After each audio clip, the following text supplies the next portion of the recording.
Good day, everyone. My name is Rich Chester, and I'm the Director of Business Intelligence at LPA Software Solutions.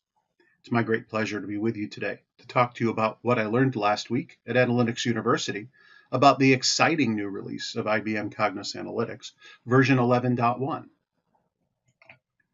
Today's webinar, like all our webinars, is being recorded, and you can pick up any previously presented webinar from our website, www.lpa.com, or from our YouTube channel. In both places, you'll find our complete series of what's new in IBM Cognos Analytics, going all the way back to version 11.0.0, as well as some deep dive videos on topics like dashboards and data modules, active reports, and so on. In addition, you'll find a library of videos around financial performance management, information management, and advanced analytics that we hope will create a great education asset for you and your colleagues as you continue your analytics journey. While traveling, from time to time, you might find you need some help, and LPA would be proud to earn your business. Relative to Cognos Analytics, the kinds of services you might find helpful, what might include upgrade or migration services to take you from an older version of Cognos BI to the latest version of Cognos Analytics. And that might include going all the way from, say, a Cognos Series 7 environment to Cognos 11. Either way, we would install and configure the software, we would upgrade your models, and that might include converting your catalogs from Series 7 to a framework model or a data module. We'd upgrade or migrate and test your content and help you with rollout and go live support. Perhaps you find that your Cognos administrators need to be redirected to other tasks, and you would need to outsource the day-to-day care and feeding of your Cognos environment. LPA has a collection of managed services that would allow you to offload that burden from your administrative staff to let them turn to other value-added things for your organization while still having your system be available 5 nines. In addition to keeping your system up and tuned, we might also provide you with a help desk that would teach how-tos or even provide some additional development support as part of those services. Perhaps you have a big backlog of reports that need writing. Maybe these are reports you're converting from another technology, or maybe these are just reports that have queued up and you need some help whittling down that queue. LPA has a collection of report writing experts who are fast, efficient, and accurate in converting reports or creating brand new reports for your organization. Sometimes your Cognos environment isn't performing the way you believe it should, and you need a second set of eyes to come in and take a look at how it's installed, how it's configured, how it's tuned, maybe how your reports have been written, maybe how you have modeled your data, and so on. If that's the case, maybe LPA's health check offering would make sense for your environment. Or perhaps you're getting ready to upgrade, and what you'd like to do is ensure that you're building on a solid foundation, and a health check could help you do that. And then finally, one of our most popular services is our training services, where LPA has proprietary training materials that we've developed in literally any aspect of the Cognos Analytics software, including authoring, and that's both relational authoring and dimensional authoring, dashboards, data modules, framework modeling, dynamic cubes, and more. So if you are interested in having LPA help you on your analytics journey, again, we would be honored if you would reach out to us and give us an opportunity to discuss some services and provide you with a quote. So on to Cognos Analytics 11.1. This software has been released in the cloud and will be released later this year for on-premise users. So today it is not available for you to download if you're an on-premise user, but if you are a cloud user, you can talk to your rep, or that might be an LPA person, or that might be an IBM person, about getting access to 11.1 in the cloud. Throughout today's webinar, you might have questions, and I will try to make some time at the end of the webinar for answering your questions. Those of you who are frequent subscribers to my webinars know that I often run out of time before I run out of questions. But any questions that you submit, whether I'm able to answer them while we're together today or not, I will answer afterwards via email. So any question you submit will absolutely get an answer, whether it is on the air or after the fact. Our agenda today, I'll do a quick overview of Cognos Analytics 11.1, the where it plays in the whole analytics cycle, and what it is focused on in terms of objectives, what has changed overall. And then we'll get into some detailed discussions of the enhancements. We're going in a particular order because of the demonstrations I have in mind. Now, this software is very, very new and was really only rolled out last week. And I've only had my hands on a version of the software for a few hours before this webinar. So some of my demonstrations will be live. Now that I've had access to a server, I can do that. But some of them are going to be pre-recorded that I'll narrate for you, in part because they're good demonstrations and they're efficient and effective, and therefore we can fit them in to the hour we have together today, and partly because I'm still learning the software, to be perfectly blunt. And so far, so good, I will have to say. So a mixture of both live and pre-recorded demos today. And then, as I said, questions and answers as much as time allows, and I will get to all of your questions after the webinar, though, to get you answers. So this slide is an IBM slide. They call it the Data Science and Analytics Lifecycle. I kind of like this slide because it sort of breaks the analytics world into 5 parts around the kinds of questions that each sort of analytics answers. Lots of folks jump into the analytics lifecycle in the planning, budgeting, and forecasting world. And I think you know that IBM's product in that space is the planning analytics, previously called TM1 software. Prescriptive is an optimization kind of conversation. What should we be doing? IBM has a bunch of products in this area, CPlex being one of them, but certainly not the only one. Predictive is about what will happen next. This is using statistical algorithms implemented in many cases in the IBM software SPSS modeler that is going to try to predict, based on your data, what kinds of outcomes you could expect in future. Diagnostic is a question about, well, I know what happened, but why did what happened happen? And descriptive is what happened. So descriptive is what we would think of typically as business intelligence reports, backwards looking lists of transactions. It doesn't stop there. It also looks at trends, what happened over time, if you will, but isn't generally a backwards looking activity. And diagnostic is, all right, so it happened, but why? What did it happen? What are the contributing factors to this particular outcome? Now, heretofore, descriptive has been what Cognos Analytics has focused on.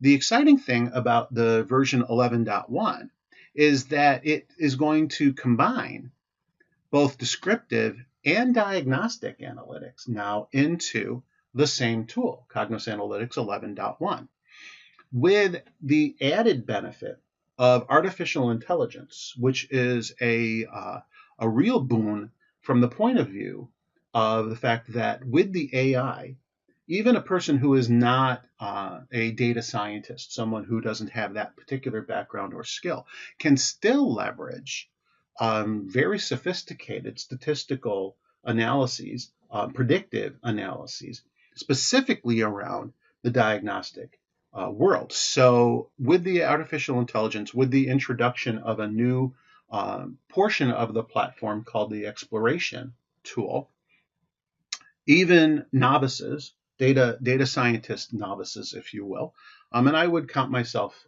into that group, to be perfectly honest, can get amazing insights from the data. And that's what I hope to demonstrate for you today, or at least wet your whistle as far as that goes. So Cognos Analytics 11.1, the big news is bringing descriptive and diagnostic analytics into a single product, giving us the answers to all of my what happened questions and all of my why did it happen questions. So a lot of things have been improved in the 11.1 release, and this slide sort of summarizes what those improvements are. From an automated visualization perspective, In Cognos 11.0, you were able to drag and drop data from your data source onto your canvas in a dashboard. Now you can do that in a report, as you'll see. From a reusing content perspective, I can easily now copy and paste visualizations between dashboards, from dashboards to reports, from reports to other reports. So a lot of emphasis on simple Control-C, Control-V, copy and paste. Laying out a report and a dashboard has been improved. A lot more flexibility, a lot easier layout, especially in the reporting world, was a big goal of the product. The Explorer tool, the tool that answers the why questions, is itself a separate tool that you can just launch from the get-go, but it's also been integrated into other parts of the product to easily go, let's say, from a dashboard or a story visualization to an Explorer experience based on the visualization you click. The artificial intelligence component, the AI assistant it's called, has been baked into several of the tools. It's going to let me use natural language. Right now it's only English, but they'll be supporting other languages in future, where I can enter in a question in English. It will be interpreted and understood, and appropriate responses will be given. And because there's machine learning baked into the 11.1 release, my conversations will get better over time, and the suggestions that the tool gives will be better over time. One example at Analytics University that they gave on this is, it may start by presenting you with options for visualizations that include pie charts. And it will learn over time, you never pick the pie charts. So it'll stop presenting those in the first several results. In other words, it knows you don't typically want them, so it doesn't put them first. It doesn't move them to the front of the recommendation list. So that kind of learning is going to go on as you use the system more and more.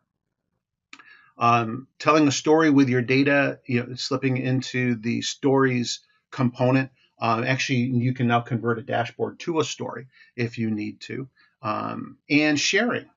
So one of the big enhancements as far as collaboration goes in 11.1 is the ability to easily share my analyses through Slack. Now, Slack is a tool that maybe many of you are using in your enterprise. It's a way to collaborate between team members, and you can text and ping people through Slack, but you could also share images and links through there, and through integration with Cognos. And this is the first one they've integrated. I've heard talk about others coming in future releases. I even heard Microsoft Teams mentioned as one that was high on the priority list. So Slack is the start of this integration, where baked into the tool is the ability to quickly share via Slack. Now I'm going to get into a bunch of slides here that are very detailed. And this is not because I'm going to present you with every detail on the slides. This is really so that you can take some screenshots, if you wish, of these details. I'm just going to give you some highlights about each of the areas that have been improved, and then I'm going to try to run some demos for you on them. So that's sort of the plan. I'm going to start with uploaded files and some changes that are there. I think the most interesting change there is the multi-tab spreadsheet and the zip file uploads that you can do, and the ability now not only to replace the contents of a previously uploaded file, but also to simply append new rows to your data. So in 11.0, I could not upload spreadsheets that had multiple tabs, and if I did, only the first tab was considered. If I needed a bunch of tabs from the same spreadsheet, I actually had to separate them into individual spreadsheets in 11.0. No longer the case in 11.1. I'll do a quick demo uploading a multi-tab spreadsheet. Similar to a multi-tab spreadsheet is this notion of taking CSV files and zipping them up into a zip file and uploading the zip file.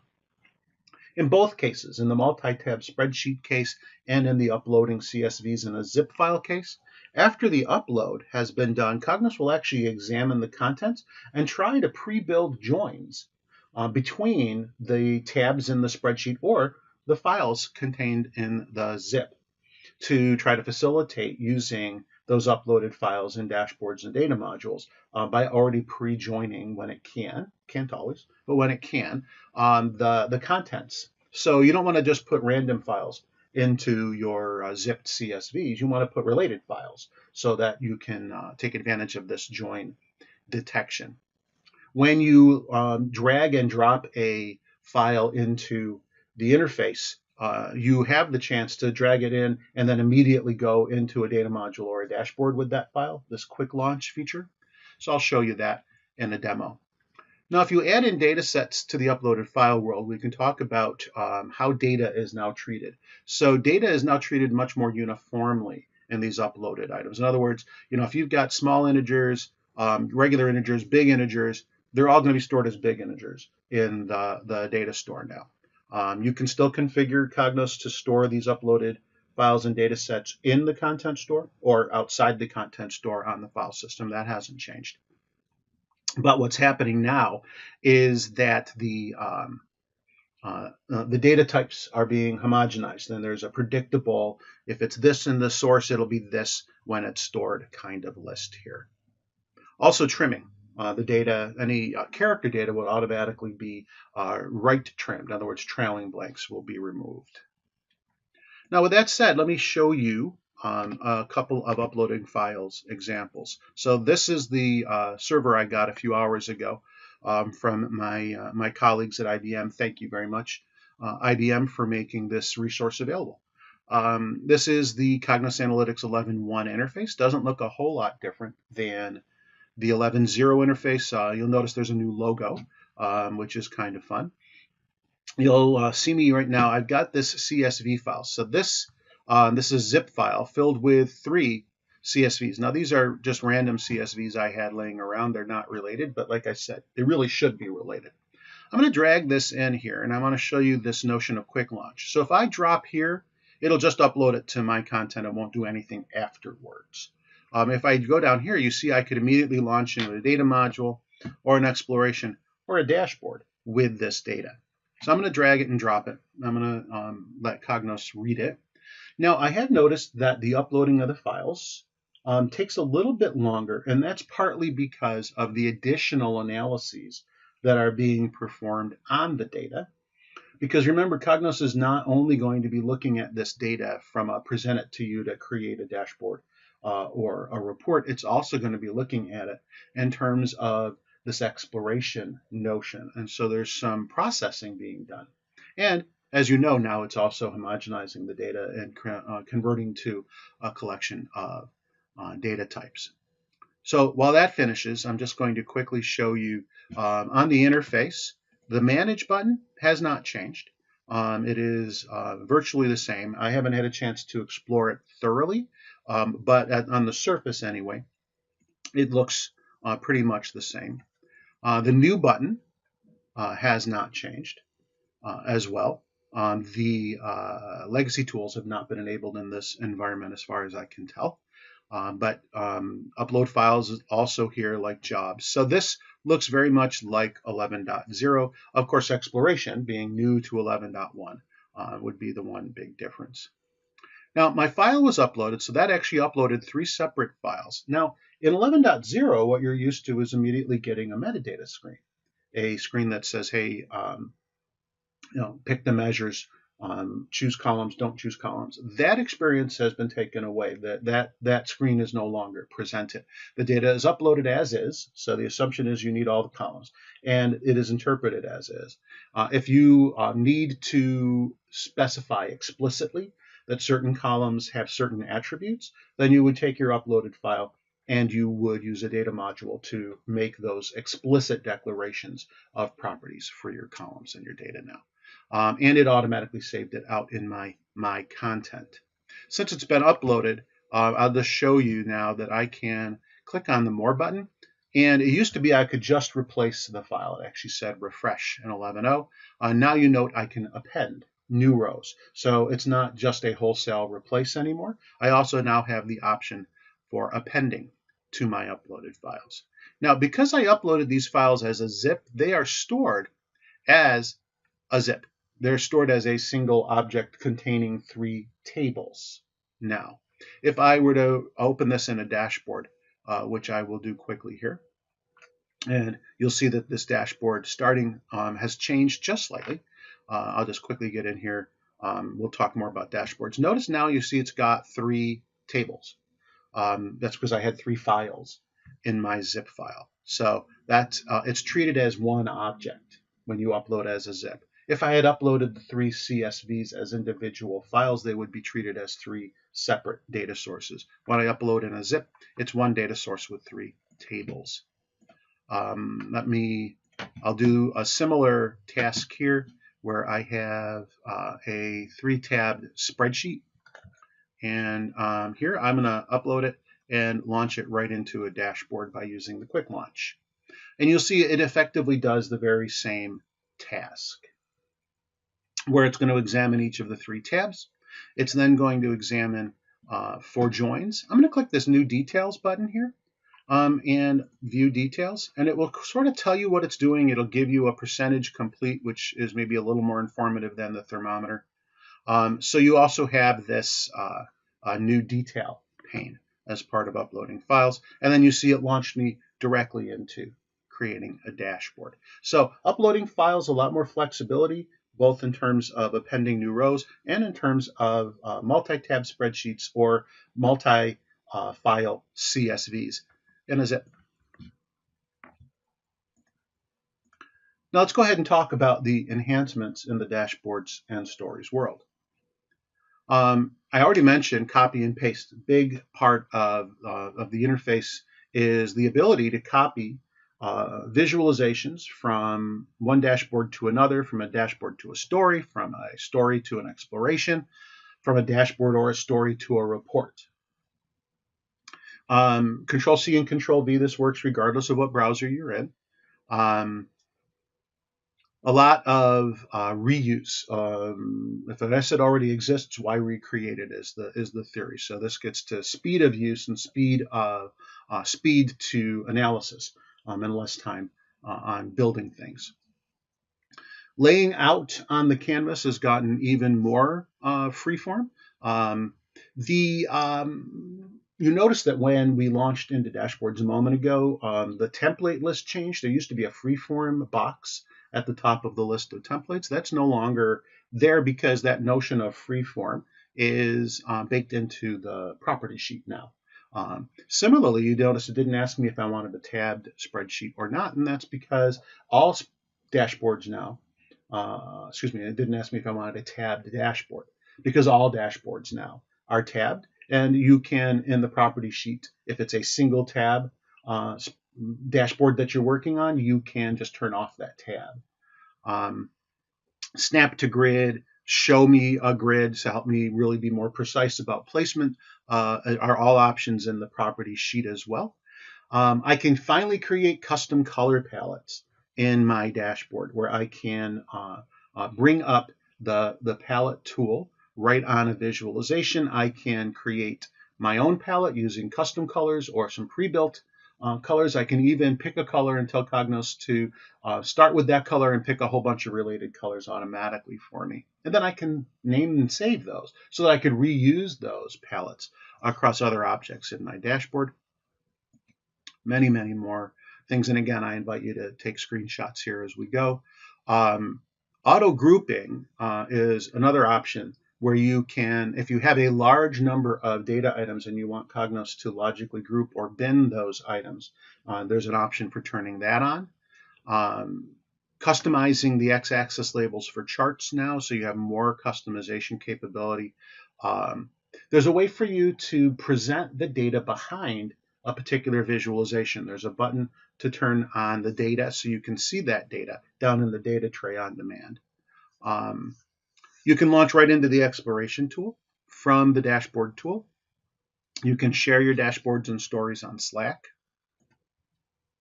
You can do a lot more formatting of numbers now. So before, the data formatting options were fairly limited. Now you can actually add currency to your numbers. So if your numbers don't display as currency and you'd like them to, there's a currency option. There's also a percentage option. So if you've done a calculation and it's a decimal, and you want to present that decimal as a percent. That's now possible. You can enable insights on a visualization. So this gets into how the new predictive capability, these algorithms, is actually running behind your dashboard as well. And if you wish, you can enable insights, and you'll get little badges, little buttons you can click that will show you information about the data contained in your visualization. You can, in a story, you can change additional animation properties. So if you're using stories, especially data entrance animations are new. There's some new scene templates for stories. You didn't used to have templates of story. When you added a new scene, it was kind of just a blank. It didn't give you any pre-built layouts. Now you have a bunch. You can change from the slideshow to guided journey now, where you couldn't before. Once you picked the story type, you couldn't. Those are all dashboard and story enhancements that have made the dashboard tool even more flexible and usable, and really more intuitive. So let's take a look at one of those recorded demonstrations of the dashboard tool.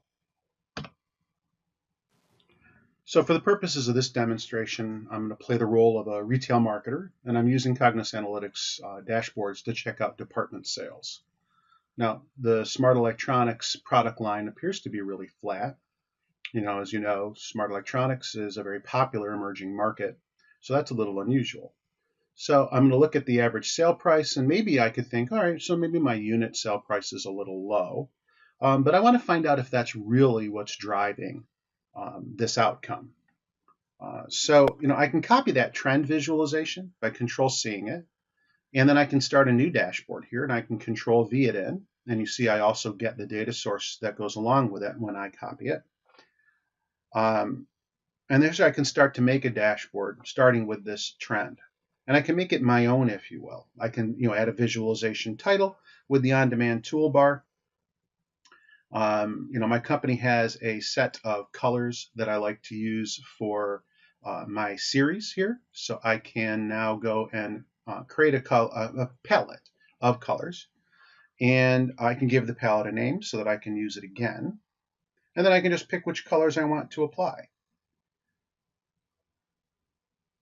So you see I can pick individual colors. I can also put in the formulas of colors, whatever makes sense, but you have a totally custom palette now. My data also has information by latitude and longitude, so I can select those fields, drop them into my dashboard, and just like in 11.0, along with a measure, I get a map. And here I've got a map. Now in this case, the map is pre-selected to include my custom map box location. So all the map box location work I might have done for use in 11.0 will come forward, and I can use it in 11.1. You notice I've just selected a collection of dots using the lasso feature. And you see how by selecting those dots, I was able to filter my trend chart. So that's a new feature, that lasso. I'm going to add a spiral diagram to try to understand what's producing a particular outcome. So let's say that the outcome I'm interested in is customer lifetime value. All I have to do is add that as my target. And you see the circles closer to the center are the ones that have the biggest influence on that outcome. In this case, the influencer, the thing that has the most influence on my outcome of customer lifetime value, is the combination of quantity sold and coupon response, which I would argue is maybe not as obvious as just the number I sold or the unit price I sold them at. And indeed, that combination is the better predictor. So lots of things you saw in this demonstration. You saw the quick ability to add and format titles. You saw the property sheet where I could add a custom palette. You saw a new list of visualizations, including this spiral visualization. So you see, to use the predictive and Y capability, you don't have to jump into Explorer. You can just use the dashboard tool and use this spiral diagram to quickly get to cause and effect for a particular outcome. Had I wanted to, I could have dragged over the product line that was being purchased and done a specific analysis on what drives the particular product line.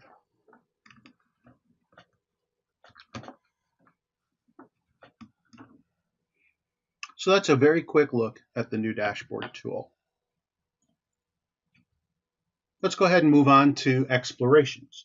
So explorations, brand spanking new.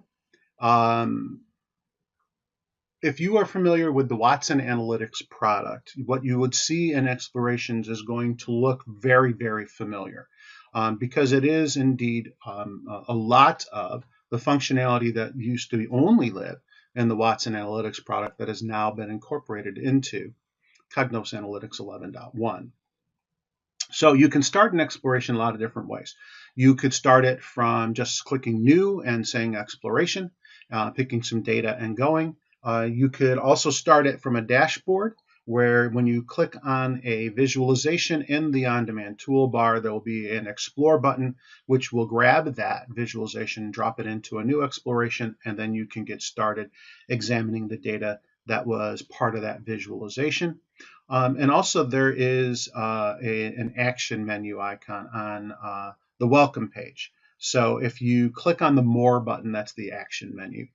You'll find on like uploaded files or data modules, create exploration as one of those options. So you can start an exploration a number of ways. One of the basic diagrams in an exploration is the relationship diagram. And you'll see in the recorded demo a view of this relationship diagram. And the idea of it is that it's going to look at your data and you pick a field of interest.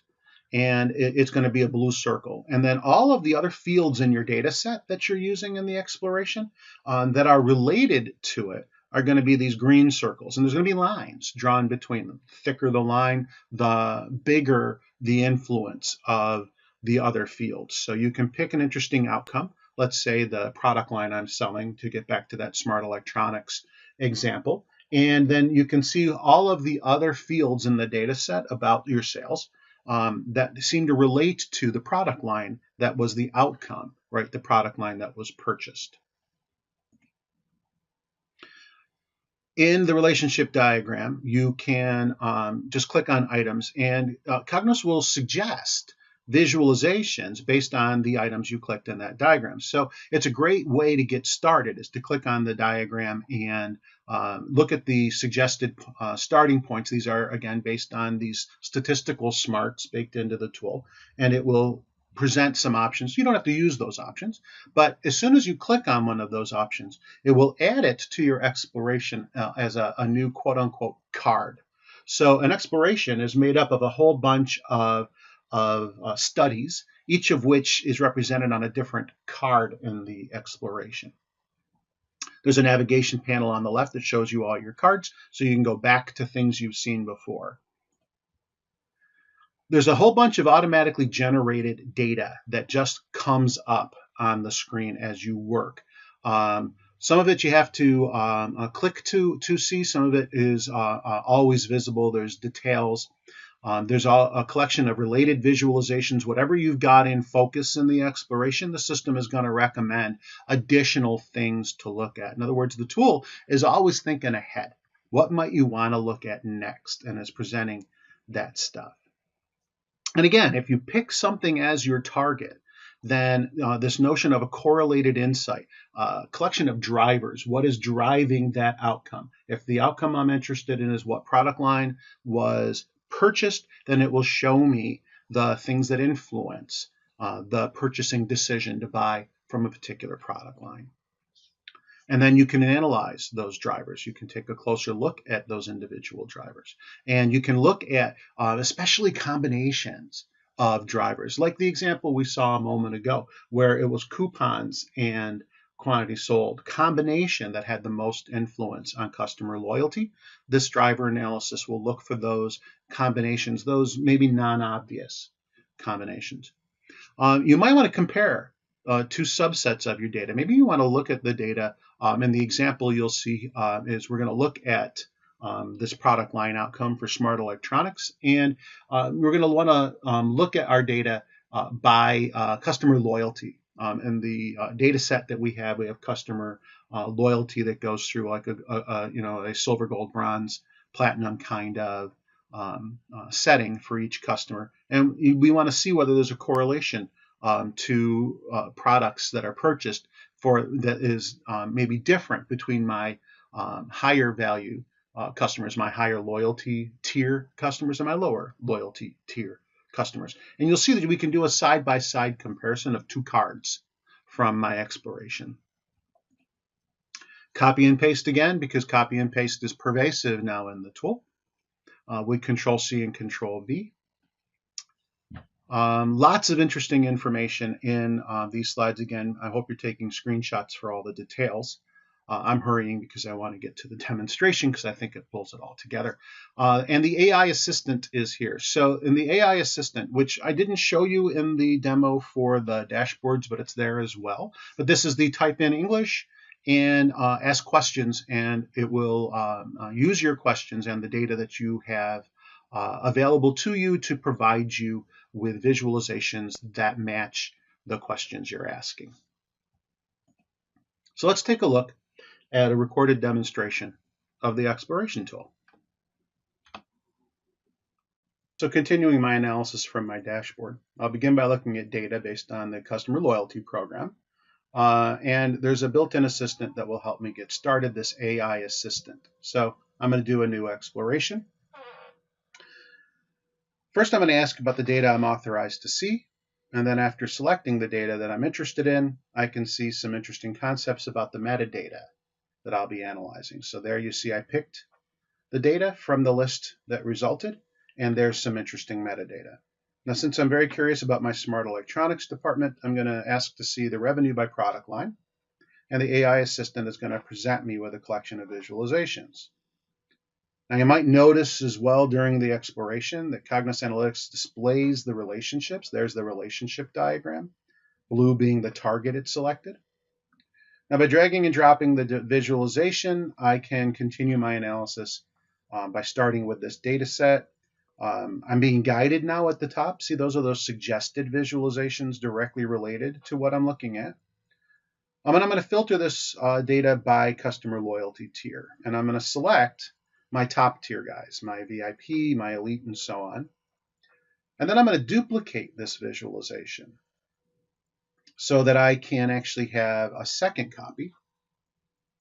And in the second copy, I'm going to change my filter. I'm going to just invert it so that I get all of the other tiers that I didn't select in that first visualization. So now I've got two graphical views, and I can see the difference in outcomes based on loyalty tier. And it's really easy to consume, but it actually would make more sense side by side to compare them. And members in my upper tier, they're buying photography stuff. Members in my lower tier, they're buying theater equipment, but neither are buying smart electronics, which is not good. By selecting either a visualization, I get interesting English insights on the right-hand side. You see that revenue is unusually low when the product line is smart electronics. So I can toggle other insights if I wish, but I want to understand the underlying pattern. So I'm going to use this new visualization called a sunburst to do that. So I'm going to drag and drop some data into my sunburst. My target is product line. So here the sunburst is telling me why people are picking particular product lines. Okay. I can look at the decision rules instead of the diagram, and that's what I'm showing here. And there's an English explanation as to what's going on. And the insight that I really needed is what's shown here. If you've been a member more than 48 months and you live in the suburbs and your loyalty is gold, that is what drives my smart electronics product line, is that combination. Something that I would maintain. It was not necessarily obvious just by looking at my dashboard. Right, it was the smarts baked into this sunburst diagram, which, by the way, I copied and pasted into my dashboard from my exploration using Control-C and Control-V. So by easily building that predictive model with the exploration tool, I got a meaningful result, a result that I maintain I would not have been able to easily find by myself. And then I can leverage that result. I can do something about, all right, for those customers that are in that category, that collection of three categories, I can target them, let's say, with a particular offering and increase my smart electronics sales.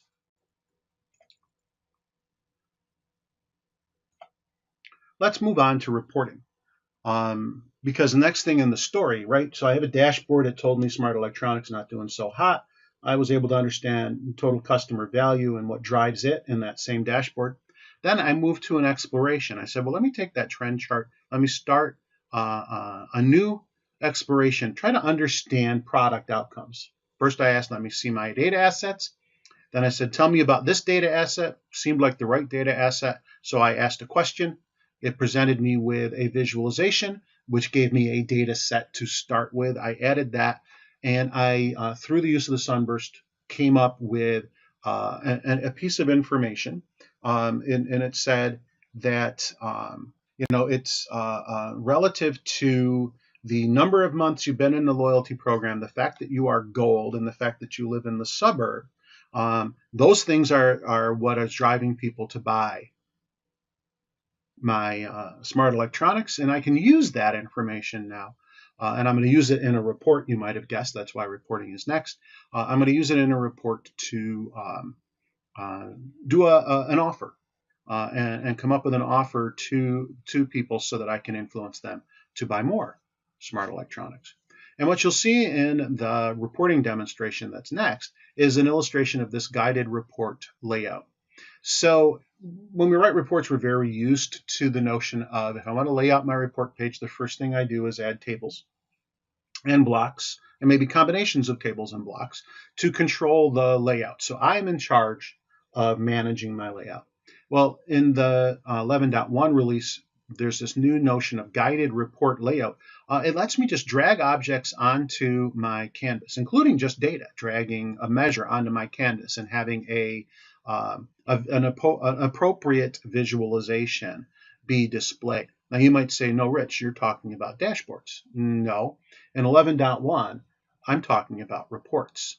So as you'll see in the demonstration, I don't have to lay out my page explicitly if I don't want to. The tool will lay out my page for me, sizing everything with percentages, which will ensure that I can change screen sizes and my screen will still look the way it needs to. You'll also see that there's a different way to navigate between pages and queries than the old Explorer buttons that were in 11.0 and the Explorer bar in previous releases of Cognos BI. So there's a new way to navigate between queries and pages. That on-demand toolbar, and when you click on an object, the on-demand toolbar will appear. In 11.0, it would appear floating right by the object I selected, and sometimes that bar got in the way of things. So in this release, 11.1, you can actually dock the toolbar to the top of the canvas. When they demonstrated that at Analytics University, the audience actually broke into a round of applause because it was such a welcome change. Seems like a small thing, but if you've been using 11.0, you know the toolbar can be vexing when it's in the way of what you're trying to do. Custom palettes here as well, which you can use in a report, a dashboard, or a story. So, when I create a palette in a dashboard, I can reuse it in a report and vice versa. More mapping support. There's actually in the point layers, that would be latitude, longitude, and explicitly the point layer. So both of those are layers that display points. You can group points on the map. So when you're zoomed out and there's hundreds of points, those hundreds of points are not useful zoomed way out. So you can turn on this notion of clustering into a single point, smaller points, and then as the zoom level changes and you get closer and closer to individual geographies, those grouped clustered points will resolve into their individual points. And you can also add a heat map to any point layer. It's a property for those two different point layers. Styling is all now in one big style window. Now, it doesn't mean that the properties have gone away where you can change individual properties. They're still there. But there is now a shortcut to one big everything you ever wanted to do with styling window. Not only is it all consolidated, but you can create a style, name it, and save it, and use it across multiple objects and across multiple reports. Of course, copy and paste. is part of reporting now as well. And this can be from one report to another. You Control C on a visualization in report 1. You do a Control V in report 2. Not only do you get the visualization, but you get all the queries behind the visualization. And if it's a different data source in report 1 than you're using in report 2 that you pasted it to, it'll copy the data source reference to report 2 as well. So let's go ahead and take a look at this pre-recorded demonstration of the new reporting features. So I'm going to pick up where I left off. I had just added my Starburst visualization to my dashboard. And I'm going to go ahead and create a new report. And the purpose of this report is to pinpoint that interesting collection of people, the greater than 48 months gold suburbs people, who should be buying my smart electronics, but aren't. So I'm going to start out by creating a new report. I'm just going to drag a report title on, type in some text. I'm going to format this text. I'm going to use actually a saved style, my headings style, that I created, that I can use across all my reports for consistency. So now I've got my report title on the page. I'm also going to go ahead and put my company logo in, and I'll select the logo. And I'm going to quickly resize it. Now you'll see I've got these handles. I can resize my images by now. I don't have to do trial and error with my property sheet and size and overflow.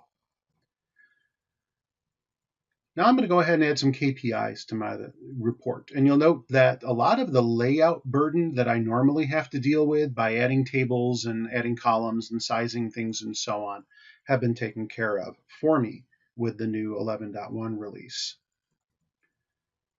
I'm also going to go into page preview so I can see my data that was available in 11.0.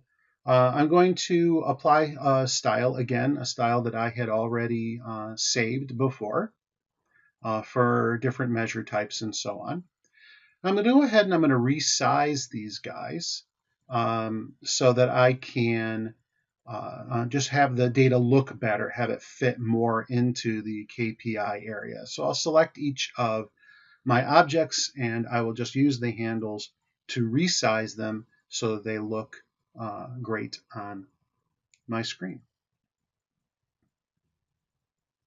Now I want to include some content in this report that I have in another report. So I'm going to switch to a report that has a map in it.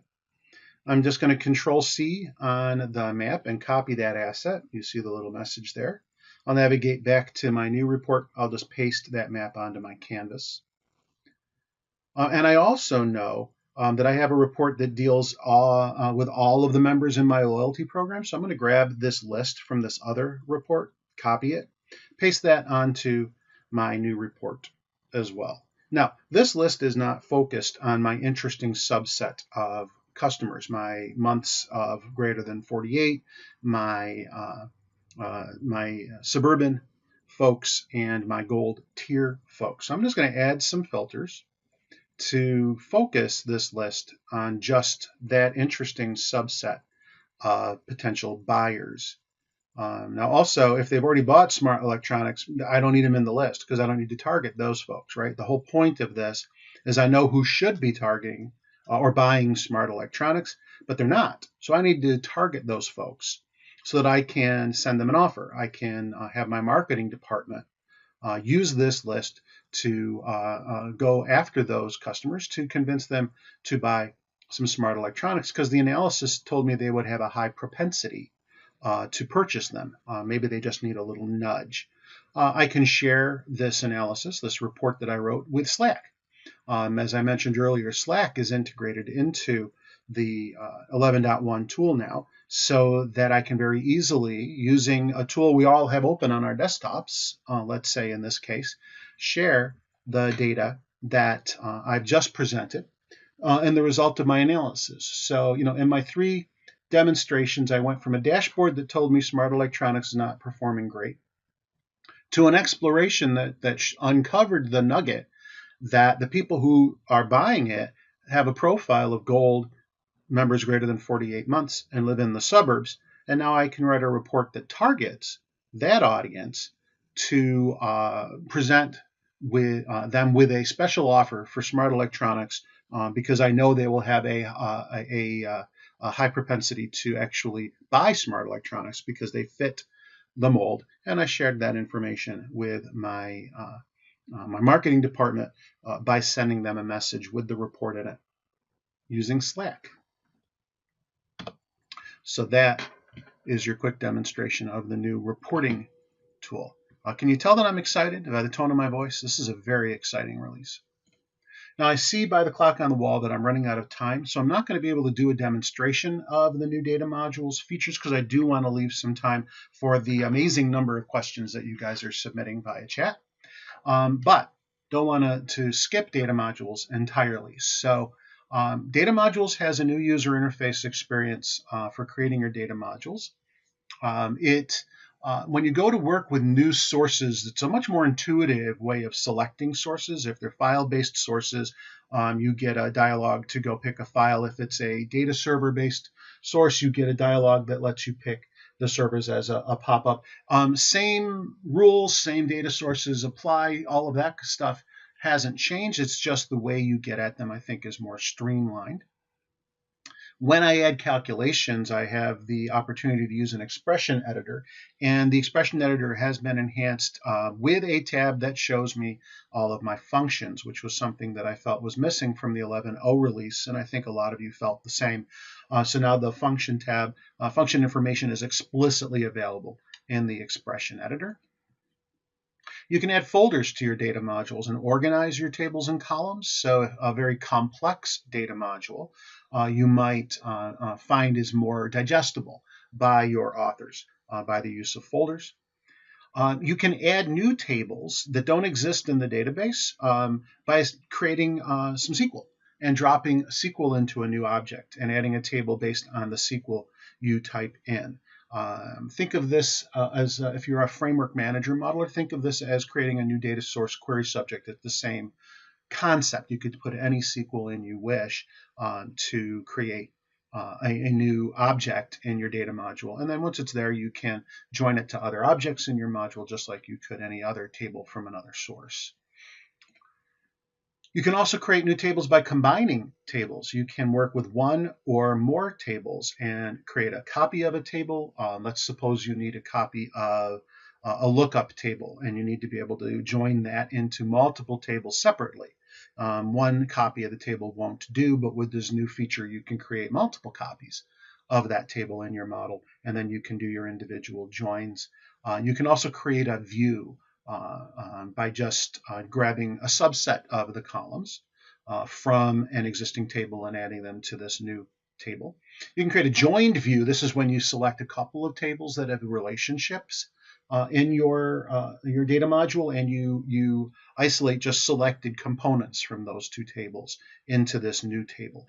Think of a model query subject. And that would be the same concept for you framework modelers out there. And you can do unions, intersections, and exceptions as well. As you can see, data modules has become very robust and is really starting to take on an awful lot of the features and functions that were part of Framework Manager. Now, Framework Manager is not going away. They mentioned that explicitly at Analytics University. But they also said that you may find that there is very little reason, once you start using 11.1, very little reason to actually use Framework Manager for most of your modeling needs because of this collection of enhancements that they've added. And the enhancements continue in data modules around relative dates. This is a big one. Now, what they've done is they have introduced a data module in the samples that implements relative date logic. So they've added a calendar table to the samples that you can use in your production reports, and that includes a Gregorian calendar and some pre-built fiscal calendars that match a lot of the fiscal calendars in use out there today. You then leverage that data module in your new data module through a new feature called a lookup reference. So you can do month to date, current month, previous month, that kind of filtering automatically by incorporating this newly provided data module that includes these pre-built filter components. You can implement data level security in a data module. Now, you can only do this right now on data sourced from a data server, but you can add specific security filters based on groups and roles who access the data module. You can control data caching, which can help speed up reports and dashboards that are based on the data module if you wish. So you can turn on some data caching options in data modules as well. You can also create, for my framework manager friends out there, you can create determinants. For my non-framework manager friends out there, you can help Cognos understand that this table has data by year and this table has data by day. And when I join those things, I should not multiply my year data times the number of days in the year, because a natural join between those two without any special information would combine the data, and the year side would be listed multiple times, once per day from the day side of the join. With this new column dependency capability, I can tell Cognos to handle that data much more intelligently and not repeat the year data for every day in the day data. You can do much more with formatting of columns and data modules, and you can split columns that are coming in. Let's suppose that you have some delimited columns. Maybe you have latitude, comma, longitude, and what you need is to have those as two separate columns, so you can use the splitting columns feature to separate out the two components that are contained in that one incoming column from your data source. So lots of improvements in data modules. I don't have time for this demonstration, I'm afraid. I'm sorry about that. There are some other enhancements quickly before we get to as many questions as we can fit. In Framework Manager, there was no way to express that this column represented time or this column represented geography.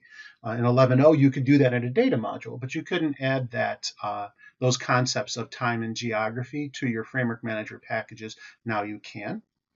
The shortcut menu is changed. That provides all the same options as though you had right-clicked on the object that was pointed to by the shortcut. When you use uploaded files and data sets, there's now a new co-process to the query service, specifically involved in making access to those uploaded files, data sets that you have added to the Cognos environment to make them faster in terms of use in dashboards and data modules. And then again, using Slack, which is the first of, I believe they said, many integrations they'll do with these collaboration tools. Slack is in this first release. Other tools are coming in other releases. So with all of that said, let me see if I can get to a bunch of your questions. So there's a number of questions about upgrading. Looks like they fall into a couple of categories. There's a few of you who have asked, can I do an upgrade to 11.1 in place? The answer is yes, if you're on 11.0 something. You should be able to just apply 11.1 over the top of that 11.0 installation, just like you going from 11.0x to 11.0y was an update in place.